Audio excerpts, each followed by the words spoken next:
স্বাগতম জানাইছো অখিল গগৈৰ বিৰুদ্ধে ৰুজু কৰা গোচৰৰ সপক্ষে গুৱাহাটী উচ্চ ন্যায়ালয়ত কোনো বক্তব্য ৰাখিব নোৱাৰিলে এনআইএ অখিলৰ অধিবক্তাই যুক্তি সামৰাৰ পিছত এদিনৰ সময় বিচাৰিলে এনআইএৰ অধিবক্তাই 8 ডিচেম্বৰত পৰৱৰ্তী শুনানিৰ দিন ধাৰ্য কৰিছে গুৱাহাটী উচ্চ ন্যায়ালয়ে জামিন নহল অখিল গগৈ এনআইএৰ গোচৰ এনআইএৰ হাততে নাই যুক্তি শুনানি সম্পূৰ্ণ কৰিবলৈ আৰু সময় লাগে এনআইএ 8 ডিচেম্বৰত পৰৱৰ্তী শুনানিৰ দিন ধাৰ্য তাৰিখ পে তাৰিখ শুনানিৰ পাছত শুনানি তাৰ পাছতো জামিন নাই অখিলৰ বৃহস্পতিবাৰে গুৱাহাটী উচ্চ ন্যায়ালয়ত সমাপ্ত নহল অখিল গগৈৰ জামিন আবেদনৰ শুনানি ফৰাচী দাৰ্শনিক ভল্টেয়াৰৰ উদ্ধৃতিৰে অখিলৰ অধিবক্তা হুফেজা আহমদীয়ে সমাপ্ত কৰিলে যুক্তিতৰ্ক তোমাৰ কথাত মই সন্মত নহব পাৰো কিন্তু মৃত্যু পৰ্যন্ত তোমাৰ বাক স্বাধীনতা সুনিশ্চিত কৰিম মই অখিলৰ ক্ষেত্ৰতো এই বিশ্বজনীন নীতি প্ৰযোজ্য কৰাৰ দাবী জ্যেষ্ঠ অধিবক্তা হুফেজা আহমদীৰ ভল্টেয়াৰৰ বাণীৰ পূৰ্বে হুফেজা আহমদীয়ে ন্যায়াধীশৰ সন্মুখত ৰাখিলে অকাট্য যুক্তি হ'ব পাৰে নাগৰিকত্ব সংশোধনী আইন বিতৰ্কিত বিষয় ইয়াৰ সমৰ্থকো থাকিব বিৰোধীও থাকিব ব্যক্তি বিশেষে পৃথক হ'ব পাৰে চিন্তাধাৰা কিন্তু তাৰ বাবে কাৰোবাক জেলত ভৰাই থোৱাটো সংবিধানৰ পৰিপন্থী কোনোৱে সমৰ্থন কৰিব আন কোনোৱে বিৰোধিতা কৰিব অখিলৰ অধিবক্তাৰ যুক্তি শেষ হোৱাৰ পাছত তাপ মাৰিলে এনআইএ পক্ষ শুনানিৰ বাবে সময় বিচাৰিলে কেন্দ্ৰীয় চৰকাৰৰ সংস্থাটোৱে অৱশেষত গুৱাহাটী উচ্চ ন্যায়ালয়ৰ ন্যায়াধীশ অজিত বৰঠাকুৰ আৰু কল্যাণ ৰায় খুৰানাৰ খণ্ড বিচাৰপীঠে 8 ডিচেম্বৰত ধাৰ্য কৰিলে পৰৱৰ্তী শুনানিৰ দিন অখিল গগৈৰ শুনানিৰ দিন পিছুৱাৰ ক্ষণতে মহানগৰীৰ লালমাটিত আৰক্ষীয়ে গ্ৰেপ্তাৰ কৰিলে এদল শিল্পী দেৱালত অখিল গগৈৰ ছবি আঁকি অখিলৰ মুক্তিৰ দাবী কৰাটোৱেই অপৰাধ শিল্পীৰ দলটোৰ বশিষ্ঠৰ নিধি ভৱনৰ সন্মুখৰ পৰা দাগী অপৰাধীক ন্যাদি চুচৰাই নিলে অংগৰাগ আৰ্ট কালেক্টিভ স্বেচ্ছাসেৱী সংগঠনৰ এই শিল্পীৰ দলটো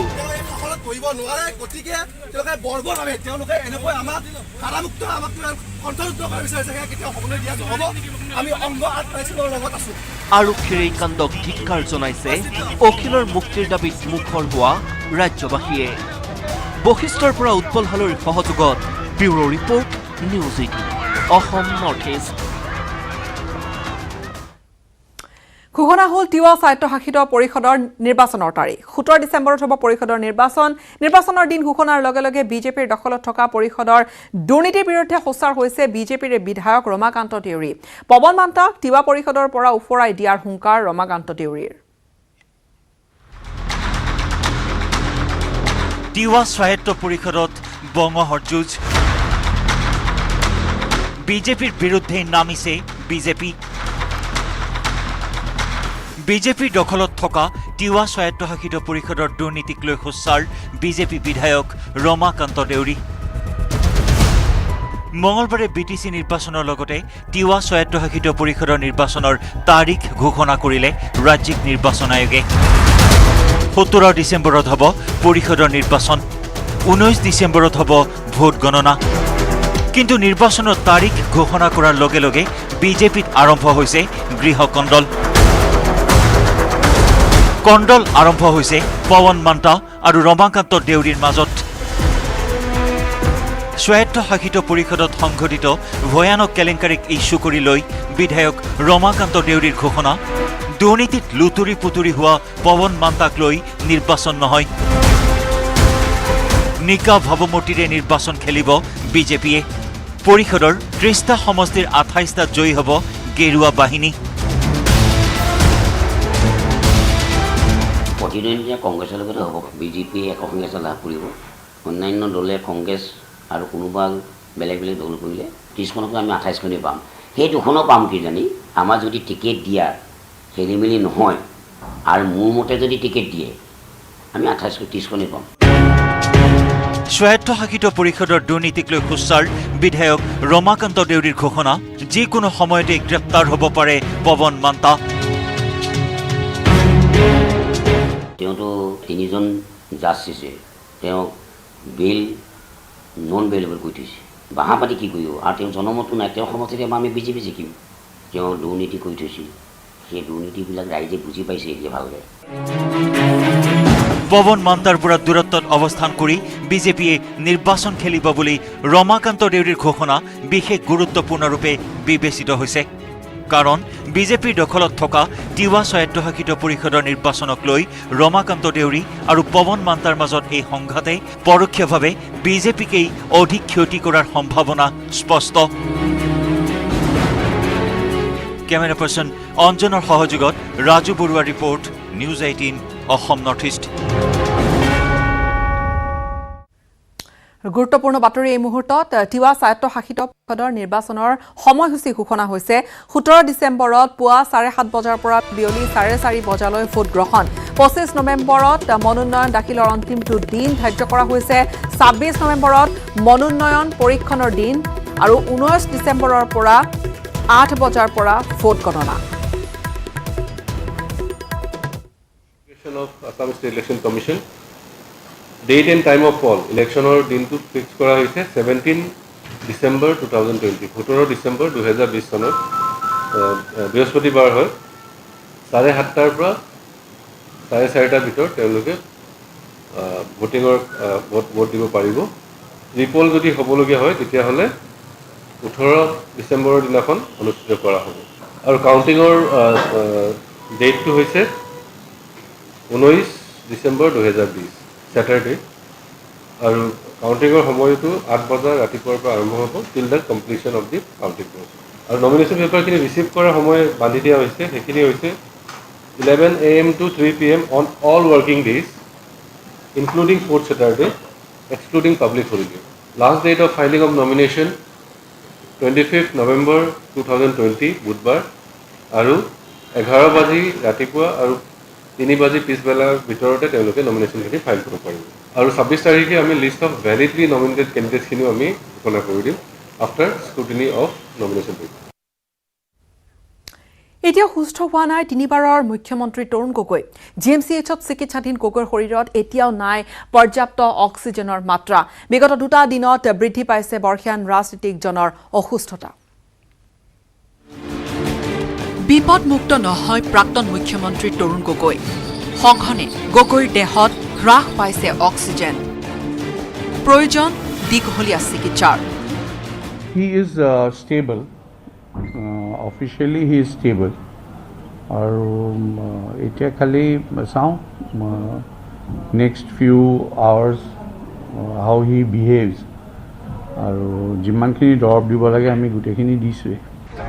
বিগত প্ৰায় 2.5 মাহ গুৱাহাটী চিকিৎসা মহাবিদ্যালয়ত চিকিৎসাধীন ৰাজ্যৰ প্ৰাক্তন মুখ্যমন্ত্ৰী তৰুণ গগৈ। প্ৰথমে কোভিড আক্ৰান্ত, তাৰ পিছত পোষ্ট কোভিড লক্ষণ। যদিও পূজাৰ সময়ত আৰোগ্য লাভ কৰি এসপ্তাহৰ বাবে স্বগৃহলৈ উভতিছিল গগৈ, পিছত পুনৰ অসুস্থ হৈ ভৰ্তি হ'বলগীয়া হয় GMCHত। শেহতীয়াকৈ প্ৰায় 2 দিন ধৰি গগৈৰ স্বাস্থ্যৰ কিছু অৱনতি ঘটিছে। কালি ৰাতিপুৱাতকৈ he has slightly deteriorated in health, আৰু এতিয়া আমি আইনোট্ৰপিক ছাপৰ্ট দি আছোঁ। BPটো মেইনটেইন হৈছে, আৰু oxygen saturation 94 to 96% on 12 litres on mask. আমি অল্টাৰনেটলি ৰাতি NIV দি আছিলোঁ, আৰু এতিয়া NIV পৰা আমি মাস্কলৈ কনভাৰ্ট কৰিছোঁ। যোৱা নিশা NIV প্ৰয়োজন হৈছিল গগৈ। বৰ্তমান অৱশ্যে NIV আঁতৰাই দিয়া হৈছে। অক্সিজেনৰ মাত্ৰাও বৰ্তমান সঠিক ৰূপত বুলি মন্তব্য কৰিছে GMCHৰ অধীক্ষক ডক্টৰ অভিজিৎ শৰ্মাই। তেখেত ড্ৰাউজি হৈ আছে, সেইকাৰণে বেছি মুখেদি ৰেছপন্স কৰা নাই, কথা পতা নাই, এনেই যেনেকৈ কথা পাতে। কিন্তু এতিয়াও ফিজিকেলি ইংগিত আকাৰ দি দেখাই আছে। সম্পূৰ্ণ সুস্থ হ'বলৈ আৰু কিছুদিন চিকিৎসাৰ প্ৰয়োজন আছে বুলিও জনালে অধীক্ষকগৰাকীয়ে। কেমেৰা পাৰ্চন হিতেশৰ সৈতে Bolen Bhattacharya, news 18 Assam North East. সময়খিনিতে আন এটা বাণিজ্যিক বিৰতিৰ পুনৰ স্বাগতম জনাইছোঁ। কোভিডে কুঙা কৰিলে পৰ্যটন উদ্যোগটো, ভাঙি পৰিল দেশৰ অৰ্থনীতি। হাহাকাৰ লাগিছে পৰ্যটনকে সাৰথি কৰি জীয়াই থকা কাজিৰঙা আৰু বিশেষকৈ মাজুলীৰ ৰাইজৰ। কিন্তু শাৰদীয় বতৰত 2-এজন পৰ্যটকৰ আগমনত সামান্য হ'লেও আশা দেখিছে উদ্যোগটিৰ সৈতে জড়িত লোকসকলে।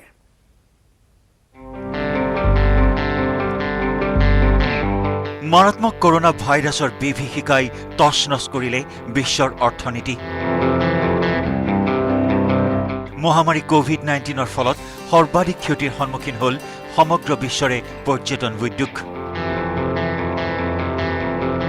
বিগত ফেব্ৰুৱাৰী মাহৰ পৰা অব্যাহত থকা কোভিড-19ৰ বিভীষিকাময় পৰিস্থিতিয়ে বিধ্বস্ত কৰি পেলালে পৰ্যটন উদ্যোগৰ সৈতে জড়িত বিভিন্ন ব্যৱসায়সমূহ। কিন্তু সুখৰ কথা যে ৰাজ্যত দুৰ্গা পূজাৰ পিছৰে পৰা কিছু থন ধৰি উঠিছে এই ক্ষেত্ৰখন। বৰ্তমান ট্ৰেভেল এজেন্সিসমূহলৈ ভ্ৰমণৰ বাবে যোগাযোগ আৰম্ভ কৰিছে বিভিন্নজনে। কাজিৰঙা ৰাষ্ট্ৰীয় উদ্যান কম সময়তে ভ্ৰমণ কৰিব পৰা এক উপযুক্ত স্থান হিচাপে প্ৰথম পছন্দৰূপে পৰিগণিত হৈছে।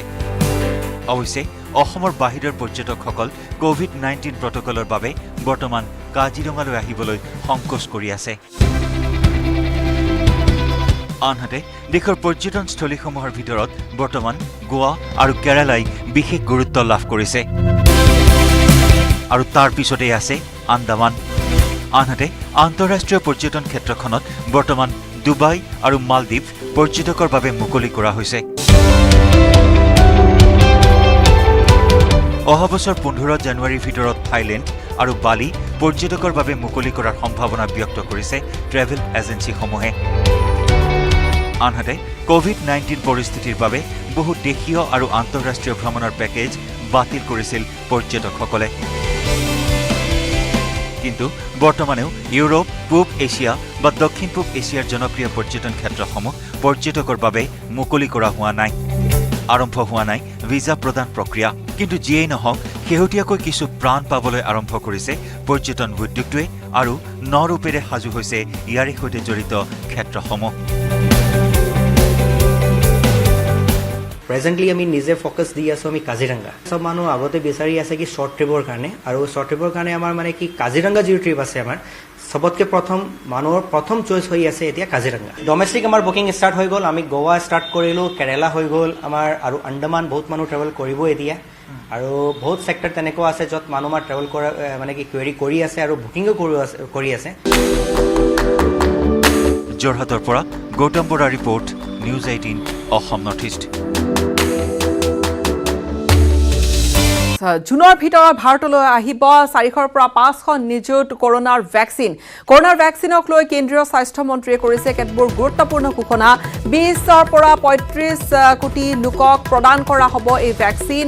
বয়সৰ ওপৰত ভিত্তি কৰি অগ্ৰাধিকাৰ দিয়া হ'ব ভেকচিন প্ৰদানত।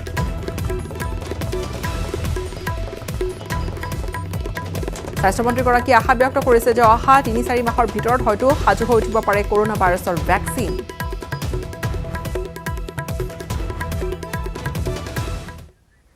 ইয়াৰ সৈতে সময় হ'ল বিদায় লোৱাৰ। ধন্যবাদ।